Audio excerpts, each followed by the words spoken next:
Good morning, everyone. Welcome to Talking Horses. Sarah Obadwe and Andy Serling.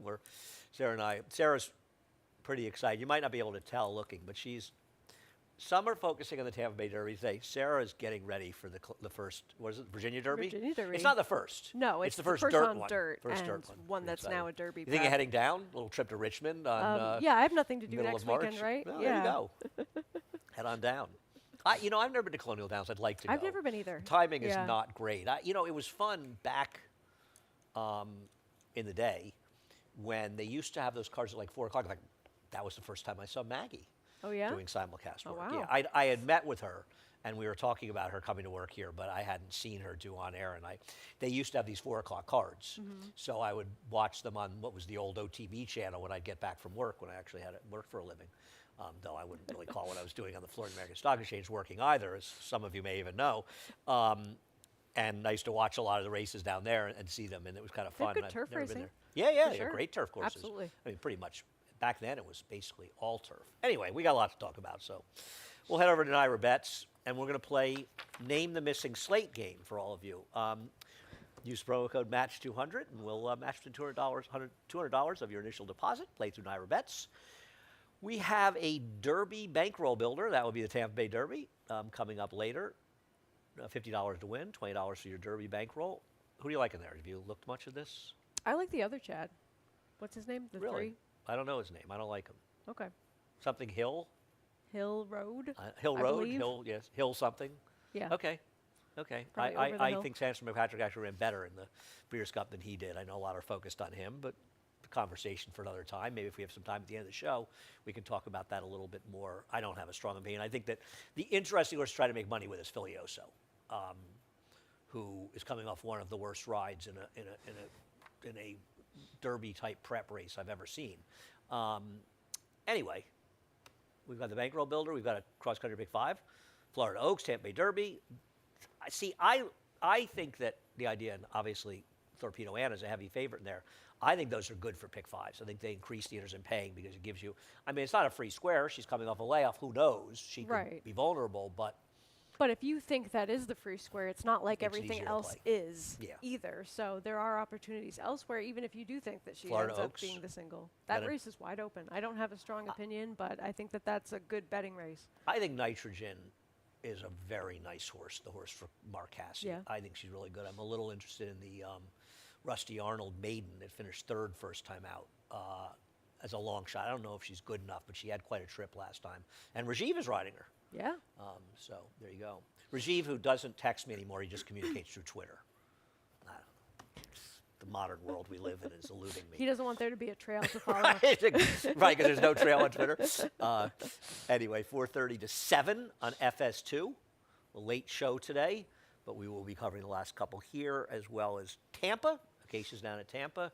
And, of course, we're at Oakland Park as well. Maggie's there with Richie. And Lafitte just finished rowing his way back from Saudi Arabia, actually. It was tough when he had a portage when he hit land in America. Race number 1. So, I thought why don't we start with our picks, and then we'll talk a little about Ice Road.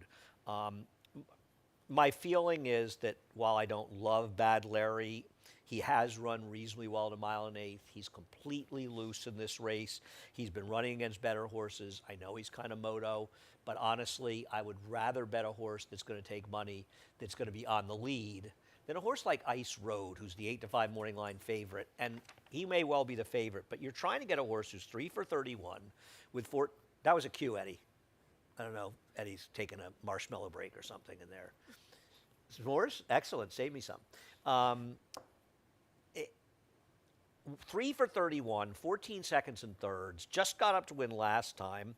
Has never won at this distance. I think he's a terrible favorite. I mean, in this field, he's obviously one of the ones that can win, but I'm against him, and I Yeah. went to the speed. I mean, when you look at him, you do have that level of consistency, but he's not consistently a winning type, and he's never really one that I would want to rely on at a short price to win back-to-back races either, because his last win was also over York Tavern, who had that big propensity to finish second, and then his He's run form really has well since totally then. He's run depleted. great So form while he since did then. get the win last time, I worry about taking him at a super short price because he just doesn't seem like he really has that will to win. Well, he's also moving out of conditional claiming races into open claiming races. My problem with Debate, who I don't disagree with you can win, is he's just so ridiculously pace compromised. Yeah, that's a big concern. I think that looking at his last race when he was favored, of the horses coming out of that race, he was the only one really trying to make a rally towards the inside, and it seemed like throughout the day, you did want to have more of that outside flow to be successful in the race, but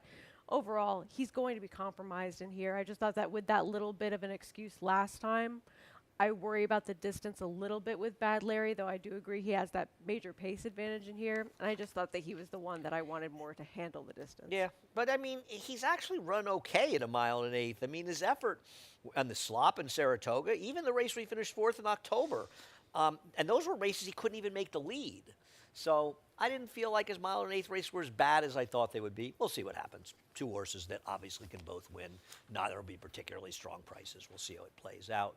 Race number 2, to me in race number 2, if the 2 or 6 don't win this race, and they're 6-5 and 5-2, you got me, Sarah, who's going to win this race, because there really isn't much form to go on. No. And we'll start by showing the replay 2 races back at Parks of the horse you picked, Brooklyn Rhapsody. Yeah, I mean, this one just has that recency edge and a little bit more consistency overall, and got the win in this start. And then I just thought didn't really do quite as well at all stepping up in class in that last race, but ran a similar number. So at least there's, again, showing that level of consistency. And I just didn't fully trust that the number 2, Rochelle Maybell, was going to come back and really be able to run at all, though this is the right spot to take if you want a short price. At least Brooklyn Rhapsody is showing that she's competitive right now at a certain level, and it might be good enough. No, I'm not going to argue with any of that. I mean, her last 2 races are both good enough to win this race. I mean, you know, when you first look at Rochelle Maybell, I think you ask yourself, what is she doing in coming off a layoff for $25,000? But you got to be careful with that. She was a 2-year-old purchase for $12,000. It's not as though they have a couple $100,000 invested in her, Right, and it's they're not as just much of a giving loss. up in her first start as a 3-year-old. Frankly, what they're being is realistic. If somebody wants to take her for 25, you know, they got their money back last year, kind of. You know, don't forget, they didn't buy her until March, so it's not like they were paying the bills all year. So they, you know, and then they win here, and they collect, what, 27.5, and she gets claimed. It's kind of like we've moved on with a horse that, where is she really going to win? She's a 60 buyer type who could maybe improve to a 68 buyer, but she's not winning any stakes. And, excuse me, she's obviously not doing the grass, which they had hoped she would do, because she does have some pedigree for grass, but she's a Lauban, who's better as a dirt sire overall. And I just thought a horse who ran a 60, excuse me, I have a peanut cut in my throat. Well, it's good that those peanuts are finished in the office, because I've been it's like subsiding on them feeding for the the last elephants week. at the zoo with the tray that they had out. Right. I should have brought some water with me. Anyway, I'm just taking a horse that I thought ran well enough to win this as a 2-year-old. It's a 6-5 shot. Yeah. And I don't know, Sarah, we both have the 5/3, but I can't speak for you. I don't love that horse I by know. any means to beat the top 2 if either of them do any running at all. Right. Some fuzzy wins this race, and you have them. We salute you, but Sarah and I did not see the fuzzy in here. Race number 3. I think we agree in race number do. 3. I'll let you talk about the 8 Twirling Vine.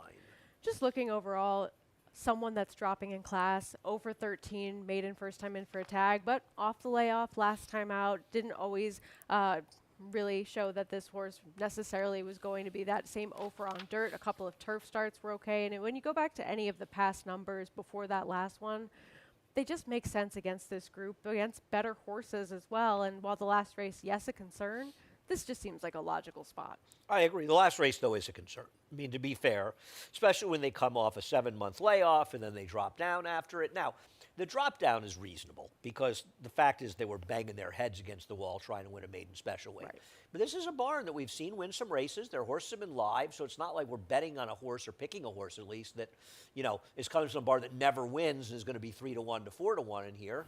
I agree. When they win these races, they won with some drop downs. And, you know, I mean, I don't know who you're supposed to love. I mean, Magic Beach, if you're betting Magic Beach, you're just sort of saying, well, Linda's sometimes random, and maybe this horse will pop up and run. But this horse is coming off of And I know the horse is cutting back, and maybe that'll help a little bit. But my God, this horse's last two races are atrocious. Yeah, and I tried to pick I've this got her horse second. last time, and awful, just awful, and showed that that race 2 back was not aberrant whatsoever. So maybe it is the cutback that ultimately ends up helping this horse, but that's a big maybe because those last 2 races were just bad and not going to do anything in here. And I don't have a problem with the entry because both of them can win. But the problem with picking or betting them is that you're getting dragged down by one that you don't like as much as the other one. Now, I'm not sure I have a real huge preference. I probably slightly prefer drive-through over the other one, but I think they're both live, and that's why they're the 9-5 favorite, because it's due for the price of one, and they both can win. Right, and that's something that also makes a horse like the number 8 Twirling Vine look a little bit attractive because you're not going to get that very short price on the horse that's just facing easier company. Yeah, I agree. The Rockstar Rebel's obviously not impossible in here, dropping down a bit. My problem is, horse was very much with the flow of the race last time, I thought, and I guess he's good enough to win here. I just never feel like he does any real running, but he obviously can win here. Yeah, I mean, Maybe we have him a little low. gradually dropping down the class ladder just seems like he's finding the spots where he belongs now and certainly could win, but ultimately I just thought that for the price that he's going to be with the racetrack last time, I just wanted somebody else that had a little bit more upside at this level. I'm with you completely. Race number 4, the Mattie May, which is the filly division of the New York Bred Stakes. We have also in the 9th race as well. And we'll start with Bernie and the Rose beating Storm Changer last time. And I'm going to go in the camp that I want to see it again. Not that they're impossible, but I kind of want to see it again. And I prefer the 2, Bernie and the Rose. Yeah, it just seems like that was a day where being forward was pretty beneficial. So maybe you give a little bit more credit to Bernie and the Rose, who's shown some good speed in the past races and was winning her 3rd straight. And apparently Storm Changer did lose a shoe in this race, so maybe some sort of upgrade on that, but she still ran fine. Horses and losing, just really jumped up in numbers. I really appreciated Bob Baffert's comments after the San Felipe when he said, yes, he lost the shoe, but it's no excuse. And he ran a 105 Beyer with doing it. And, you know, horses lose shoes a lot. We just hear about it sometimes more often. And, you know, I just don't think it's relevant. I think it's one of those things that can be made out to be so much more than it actually is. I think if it really bothered a horse, they'd run really badly. Yeah. You know what I mean? When they run their race, I don't know how you can possibly believe. So we think that Storm, and I'm not saying you believe this because I know you don't. Storm Changer would have run an 80 Beyer and won by 3 lengths. I don't think any sane person could possibly believe that, much less a horseman. No, and I think it's a good excuse. The good example of that, where it was actually something that mattered, was Pretty Birdie when she had those glue-on shoes, and then she ended up having the shoe repaired to a different kind of shoe. So but that's also a problem with because she has foot problems too. Exactly. I think it's so that they're together makes with more it, sense. right? Yeah. I think that's but very most fair. of the time, I think it's something that's a little bit over thought of as something that could be an excuse. So I don't know. I think that she's one more so than Bernie and the Rose that just really had that jump up last time out. And she's the one that I want to see it again from more so. And for people wondering about Boston's Finest, who was a distant 4th in there, she was sold at a digital sale, as you can see in your PPs. That's what that D stands for, Fasig-Tipton Digital. And she sold for $95,000. Good sale, in my opinion. She just has not really panned out. Yeah. I went to the favorite, Lottie Margaret, in here. We'll take a look at her race. I don't want to get in the way of the Brad Cox Freight Train when their horses are running well, as they have been running for the last couple of weeks especially. And she does get a class test here. But I got to tell you, I mean, she laid a hurt on this field. And She's been good. I'm starting to wonder if she might be pretty good. I know she's going to be the favorite, and I'm not doing anything brilliant here, but I'm kind of drinking the Kool-Aid a little bit. She's just been good. She showed last time out that she could sit just off another horse instead of needing the lead like she got at that start 2 back when she won. She's winning by open lengths here. Absolutely with ease, and that number last time out, a progressive step forward, which I like to see. She makes a lot of sense that she is outside any potential other speed in this race as well, which I think is also beneficial, and she's going to be tough to beat. Yeah. But if Army Gal runs the race we're going to look at here, she's probably going to win. And, you know, it's funny. After she won the race, I called Andy Beyer on Monday, and I said, there's a couple of things you need to look at. There was one at Oaklawn, one of the stakes, I think, and her debut. And I had been waiting to bet her because I felt that this race, which had gotten a 48 originally, and I'm sure some of you are looking and seeing a 60, and don't give me credit for changing it, because it turned out they'd already changed it. I didn't realize they had. And I said to Andy, this number is probably 48 is closer to a 60 to 65. Yep. And they usually hedge on the lower side. They're moving it that much. And, it was one of those numbers where the number made sense for the race. Yeah. It made for the time and everything, but in reality, so many horses were 15 points better out of that race. They moved her to Definitely. 60, and then she ran the 84. My problem with her is she is such a last time, was the time horse. Oh, for sure. And that's why I can't take her at 5-2 in this spot after getting 4-1 on her last time, to be Which honest. is completely fair. And I think that it's more just that example of how Linda Rice makes these moves where she seizes opportunity when it seems to show up, running back on short rest. And I looked at specifically on dirt, stretching out 1 to 7 days, 4 for 11. $4.01 ROI past 5 years, 1 to 7 days in general. It's 23% with a $2.61 ROI. So I think that coming into this spot, she's trying to take ultimate advantage of a horse that's just in very good form to get that stakes victory on the first stretch out in distance. And if anybody, in my opinion, is going to beat the favorite, it would be her. No, that's perfectly fair, and that's perfectly sound logic. I have no argument. I looked up 1 to 10 days. Linda's 6 for 26. She's actually 1 for 2 stretching out 1 to 10 days. I have no problem with it at all. I thought about putting her on top as well. I just feel a little like last time was the time, but I do not disagree with you one bit. She is extremely dangerous, and if she runs back to her last race, she might make 5-2 look like an overlay, frankly. Race number 5, I thought race number 5 was a little bit tricky, and I wanted to start with a horse that you and I both have second, the 6 Liberty Central, who's 7-5. We'll go back and we'll look at the January 17th race, finishing second to Hagrid's Flame, who's been in great form, came back with a nice win out of town. None of the losses in and of themselves are embarrassing. Colonial, Landoro, who went bad last time out, but these are decent horses that he's lost to.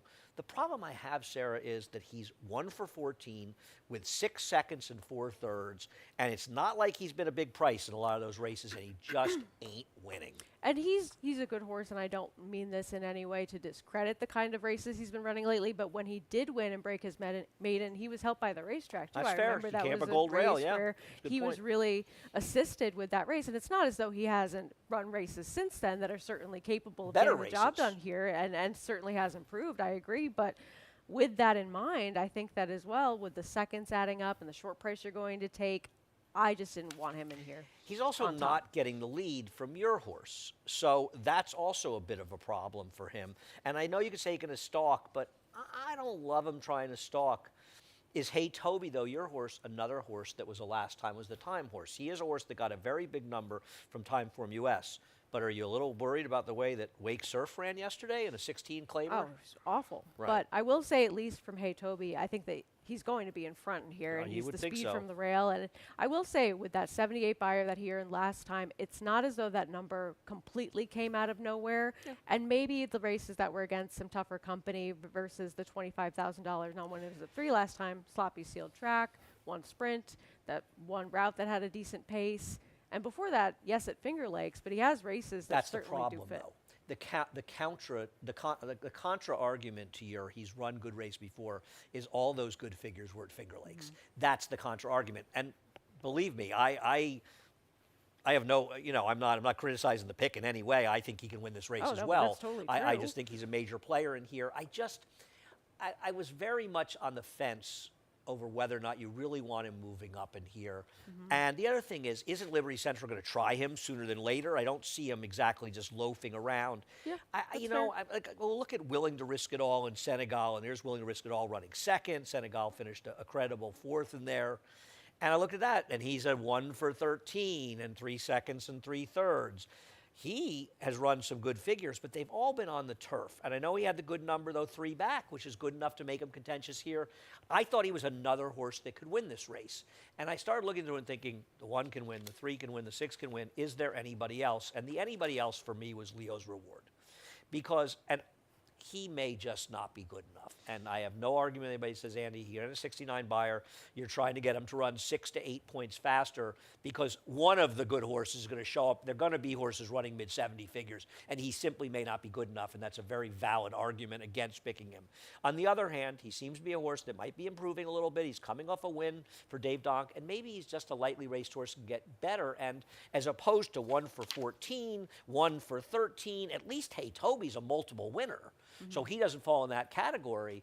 But it's just a lot of horses I just didn't want to pick at shorter prices. I am totally taking a stab that he can move forward, but at least in hoping he moves forward, I'll get paid if I'm right. Right, and I have him third. I think he's the interesting one in this race that has a little bit of upside versus some of these others. We know who they are at this point, and they may very well win Just or be run better, well, right. but he's the one that could take that step forward for sure. Yeah, that's my hope, and at least he's a square enough price to do it.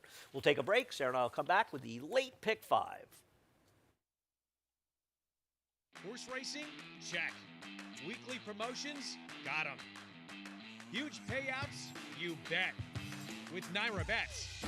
Download the app today and bet on any track, anywhere, anytime with live HD horse races, betting tips and tutorials, expert picks, and more. You bet with Naira Bets. Join now for a new member bonus at NairaBets.com.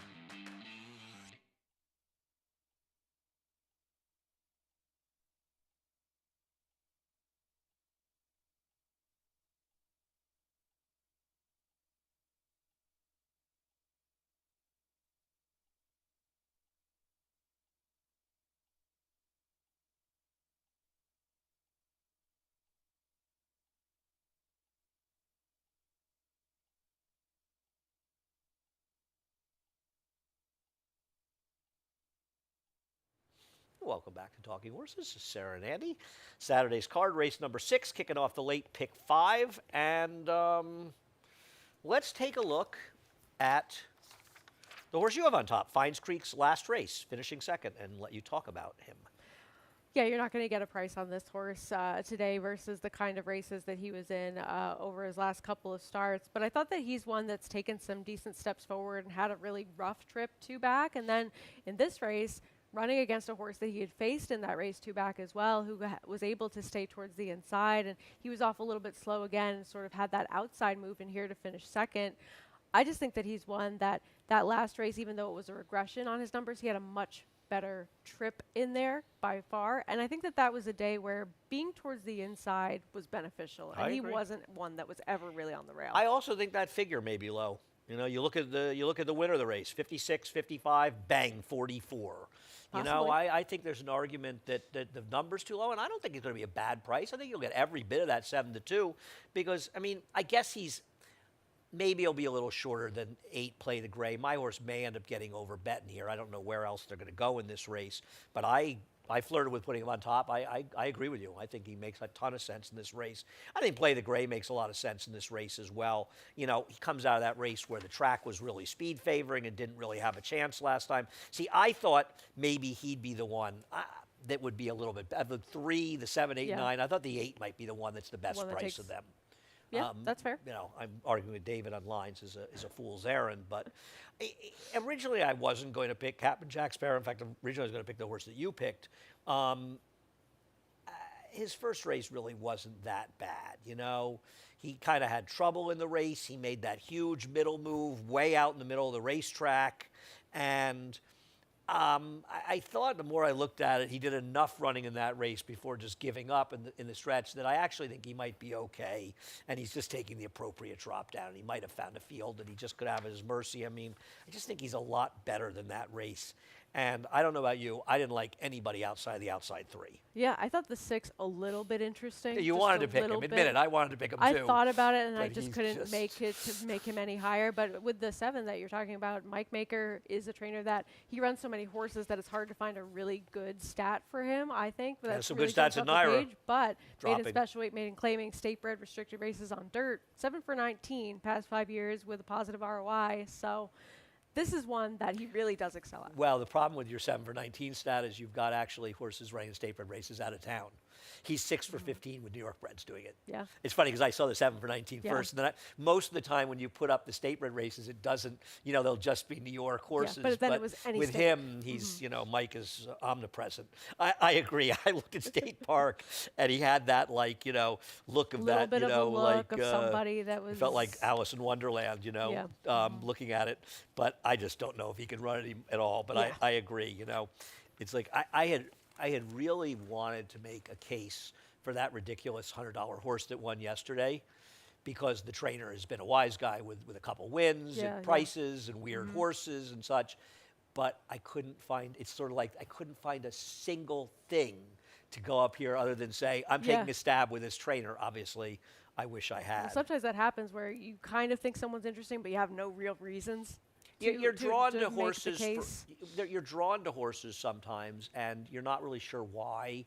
And you have to ask yourself, "Am I trying to be too much of a wise guy?" And I think one of the things Steve Bick was asking me this in his show the other day about your process as you evolve as a handicapper, and I said, he asked me about playing full time and learning. I said one of the things I learned playing full time was you need to be very, very careful about trying to be too much of a wise guy, because two things happen. You end up betting horses that can't win too often, and you're going to do it at the expense of races you might have made money on. So you not only lose money, but you also lose opportunity. So it's a double-edged sword in that situation, and you have to be careful. And you want to try to find horses at prices, but you end up doing it for no reason. But then again, yesterday I could have done it for no reason and had a $100 horse. Race number 7. We'll look at Juliana's Dream, and once again, they've raised the figure now. It's now a 58. I think it might be closer to a 60 to 65. And running second to Army Gal makes this horse a lot sexier, and I just didn't want to guess with a bunch of firsters, so I took her because she doesn't have connections that are going to make her 6 to 5 Overwhelmingly here, and there's short. enough sexiness to this first-time starters that they're going to take money. But listen, if some can run, they're going to beat her. She's not that good. Yeah, but I mean, she's the horse to beat, and certainly if I like Army Gal earlier, I have to give her plenty of respect coming into this race, Yep. and this is a But race. Army Gal ran the race last time. She hasn't run that kind of race. Right, exactly. fair. And again, she could take a step forward in here for sure, but we have yet to really see a race that makes you think overwhelmingly that no one else in this race is a first-time starter. Is couldn't this show an up. attempt for you to get invited to the Little Bluebird annual party in Saratoga? I could probably already find an invite through Jessica Tugwell, who does their social media. No, I think this is this is a suck up Maybe for this Sarah. is another way to really get into free the party. food in Saratoga on a Friday night somewhere in mid-August at is it Whitman's? Is that the name? I don't know. Yeah, I'll have to find out if I'm going. The but brew place, the old Saratoga building. yeah. Yeah, that my friend Bill Krager and his son runs. Yeah. Yeah, look, I mean, this is one, there is that precocity on the dam side with a couple of foals winning first time out. 2 of them won, yes, on turf sprinting, but did win her next race on dirt, or run the same figure, rather, finishing third. How in the would they do stakes. at this race? All of those horses. One that of them won? ran a 73 buyer in her first dirt Yes, race. one was okay. And the other was okay as well to start early on as a 2-year-old. And so maybe with progressive improvement, you could argue a race that would have been good enough. And look, the works are all fairly slow. This is just the one that I thought, looking at some of the other first-time starters, it seemed to me as though maybe the turf intentions were going to be where some of them wanted to go after this race, and this was just a starting point for the New York breds that waiting for turf season, especially the 2 Clement ones. This one at least had the dirt pedigree to me. I want to say I put her fourth because I was sucking up to Little Bluebird. I just want to say Well, I'm if I get man enough invited, to you can admit be my that. +1. No, it's very tough for me to go. I do try to stop by. They're good guys. I tell you something funny about Lupine, and you may well be right as a half to Yarrow. There is some dirt in there. Troubleshooter. And if you look at Caravaggio, he's actually had some success with dirt horses. Yeah. The problem is they're just not going to put him on the dirt that often. But it's not clear that he actually can't be effective. He's a scat daddy. They can do anything. So I agree with you. The pedigree looks more turfy, and probably the one that is probably the one you'd be more inclined to take would be the 200,000 plus Bolt Doro, and David obviously feels that's the more likely one as he made that horse Lightning Strike the favorite working down in Florida. I know nothing. Yeah. I know absolutely nothing except that Christophe Clement better get in the Hall of Fame this year. I'm going to be pissed. And look, look, both of these horses could certainly run well here, even if they do end up on the turf later on, and that is the goal. So it's not as though to say they're just getting some sort of prep and they're not going to do anything and then they're going to wait for turf season. And that certainly does not have to be the case in this spot. But I thought that just overall, I wanted the horse at a better price with a little bit more dirt than them. But it's also possible full pour can't run at all. Well, that's always the possibility when you pick first-time starters. That's something that you can't really avoid, or you could just never pick them. But I don't have any problem with the idea that the 8 is the horse to beat, but only because she's run. She's not that good. Race number 8. I want to start out by showing the General Banker expected value race. I think some others were in there. General Banker finished a good second. Expected value is second to last right now. This was a track that was kind of speed. This was a race where the pace completely held up. And I'm going to tell you something. If expected value runs as well as he did in this race, I don't think he can lose here. I guess he could lose to your horse, who does have some good races. So, I mean, I'm saying your horse has fast races and can certainly beat him. I thought this was an exceptional effort for him. Now, the problem is he ran a winning race at 15-1 last time, and now he's going to be a fraction of that price. But because Casquet is in here, who I thought was absolutely horrendous in this race. And frankly, they'll give him a second chance off a layoff, but he looks like he's had claiming races off of that race. Now listen, a horse second time out who has good back numbers can always improve. But it's a chasm between the way these two horses ran in there. And Casquet is 3-1 based on past form, where this horse is 5-1. And I think his recent form is better than it looks. I'm all in on expected value. I have no issue with Doc Sullivan. I think he's the horse to beat, as you do, not Casquet. But I like expected value. Yeah, and look, when you look at that race where maybe speed was beneficial in that spot, at least expected value made that run, whereas, okay, you try to make that excuse for some of the others in that race that did no running. Well, he's the one that overcame that, so why wouldn't you want him instead at a better price? And General Banker, and I know you love General Banker, and I'm a fan too, but he also got, I mean, that ride by Louis Rivera, the trip he got in there was just, I mean, as perfect could be. But he's a good, solid horse. Yeah. We'll take a look at Doc Sullivan almost winning the Alex Robb before that sort of weird race last time. I got no problem with him.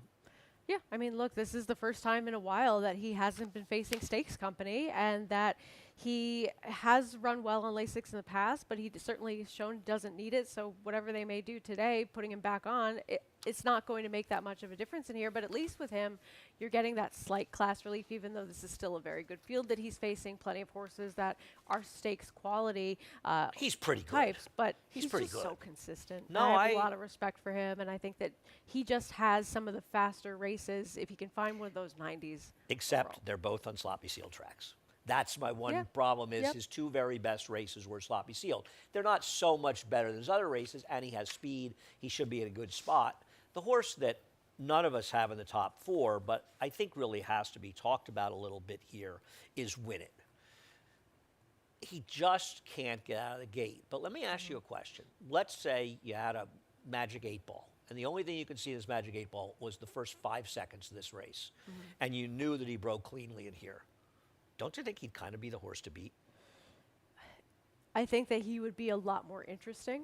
He's going to be a price, though, so I probably should have had him 4th and not Cascais, because I don't want any part of Cascais in here. He wins, I lose. If I thought that he was going to take the lead and not take any pressure from quality horses, or at least have a quality horse near him, absolutely. Well, but if he can break, he can have the lead. The problem with him is he can't get out of the gate, and I'd love to get an outside post with him.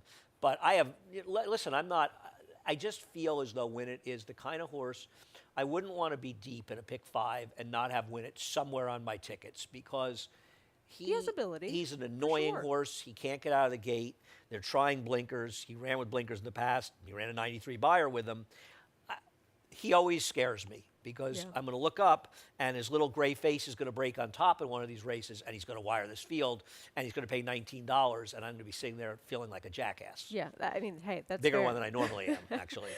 There's just other speed in here that at least can be close. So if I thought there wasn't that, absolutely. But if he breaks, he could just be in front of them. He could be. I mean, I think he's faster than Doc Sullivan. I agree. He can find a way to get out of the gate. Yeah, I just think that there are going to be good horses nearby. That's fair. So that's fair. That's the he only just thing. scares me, because I know he's good. For sure. Yeah. I've picked him many times. I know you have as well, and he certainly has got left that in almost there. all of them. Yeah. He just can't. It hasn't gone well for us in most of them, but he can run. All right, race number 9, the Gander. I hit a giant, before we had pick fives, when we had pick fours, and it was a dollar minimum. It was the day of a contest at Belmont. My friend Wayne and I played, and we singled Gander, and he won like this. We had big Oh, yeah. prices. He paid like $7. Was Richie I riding? singled him. I think Aaron Greider was on him. Yeah. I could be wrong. I could look it up. But I think Richie had a big win in it. I think Wouldn't We All for John Kimmel won and paid $22, and I think Richie rode him in the sequence. Carlos Martin won the race with a horse. I want to say the horse's name is Forgiveness, but I could be wrong. It ended up being a pretty good New York bred stakes turf horse, making its turf debut in the last race and won and paid 13 or 14. So funny how you remember the horses and the sequences that put together a decent score. Yeah, we got lucky with a long shot in the, it was like the Astoria or something. I think Yeah. that was the day. But I think Wouldn't We All was part of it. I think it made $22. But anyway, who I think the big was on. So National Identity. We both put him second.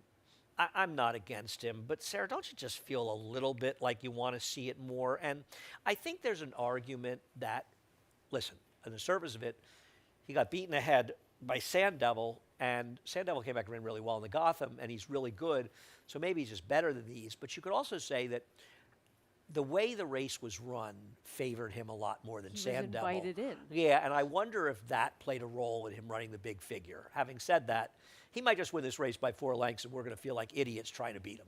Yeah, I mean, I think with him, it's just that question, does he get better at a mile? And does he get better where he's not going to have quite as favorable a type of setup that he had last time, where he is able to go slow early and be right there and sort of be invited into the race as he was with a horse that was trying to moderate things on the front end. And I think that in here, does he get that same exact kind of setup, and does he improve even despite that, getting that extra furlong? And those are little questions for me that were enough to try to go elsewhere. But he has plenty of ability. It's not as though that race popped up out of nowhere. He ran very well against Sacrosanct before that. Right. So he's way the horse to beat, and I don't have any problems with somebody thinking he's just too good for these. Yeah, but, I'll tell you something funny about the race against Sacrosanct. Sacrosanct ran really well, and even if he had lost, he would have run the best race. But National Identity isn't the horse that was supposed to win that race. The horse that was supposed to win that race was the horse that I picked, Soon to Be King. And stopped. I do understand the argument that Soon to Be King might not be as good going the mile. I get that. As we take a look at the Sleepy Hollow, where Moplex finished second, he finished third, and you do worry a bit with these closing sprinters. But I'll tell you something. I think he's going to get real pace in this race because Moplex has to go. I can't imagine Skytown's not going to go, and isn't Swift Magic going to go from the outside in here? So I wonder if this pace could get kind of hot, and I'm kind of hoping the pace gets hot. I respect Moplex. This is a tough spot for him to return in, and I have a lot of respect for him. I think that he has to be forward, but I don't think he absolutely has to be all out to try to be on the lead, because I think actually his Champagne, where he was not on the front end, was one of his better performances, finishing third, even though he was beaten a good margin. Really? I don't know. I don't agree. No? At No. least he showed that he can do some running where he's not right on the lead. Well, that was a super fast pace. Yeah. I mean, I think he ran fine in there. Yeah. Maybe you're right. I don't know.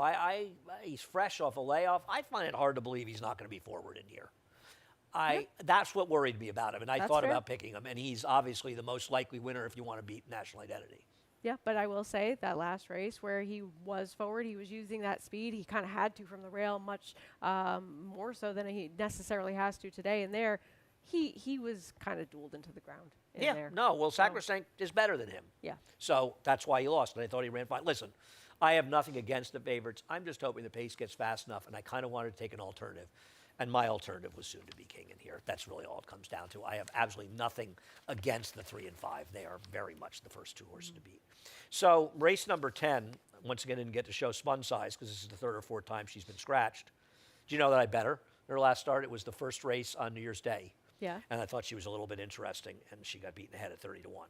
The good thing was So I the year won. started out well. No, I meant to play an exacta with her with the winner, so it did start out well Oh, okay, because well, I there got you go. bobbed out of the exacta I didn't play. So I'm not doing anything clever here. I'm going to take the Linda Rice second-time starter that I actually think ran pretty well in that race, all things considered. The rail was very good. She was out in the middle of the racetrack, and I actually thought that was a very good prep for her first start. Picks up Jose. She's the favorite, but I'm not trying to beat her along with Eleni, who I think is dangerous as as well, dropping down. But you Yeah. are going a little off the reservation here. Yeah, I mean, those are the two logicals, and they are getting that class relief. I just like that the horse that I ended up picking on top showed some speed last time out, and it was able to finish second at, again, a big price, which you're not going to get in here.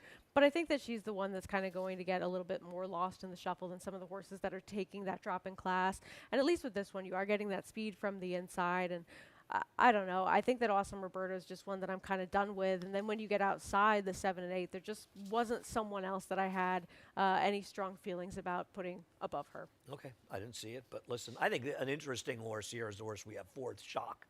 This horse got bet first time, is in with New York breds, can't be as bad as the first race that she ran, and I thought she was a little interesting. She's got a lower profile jockey, which will probably keep her odds higher. I think she's the wise guy horse in here. I think if you're trying to beat the 7 and 8, she's the one I would probably try to do it with. Yeah, interesting, and going to be a prize. All right, what are we doing here? What time's? Oh, we got to go. So we can't talk about Tampa. Head over to Naira Bets. Use the promo code MATCH200. We'll match the $200 of your initial deposit. We have a Derby bankroll builder. $50 on the Tampa Bay Derby, and you get $20 for, regardless of how your horse does, you get $20 for your bankroll for the Derby. We have a cross-country pick 5, a couple at Tampa, 2 at Oakland. Start with a gander here. All those races will be on America's Day at the Races from 4:30 to 7 on FS2. Sarah, thank you very much. Thank you for watching. Chris Griffin, he's up now with a reprise. The scratches and changes. We're done. Horse racing? Check. Weekly promotions? Got 'em. Huge payouts? You bet. With Naira Bets. Download the app today and bet on any track, anywhere, anytime with live HD horse races, betting tips and tutorials, expert picks, and more. You bet with Naira Bets. Join now for a new member bonus at NairaBets.com.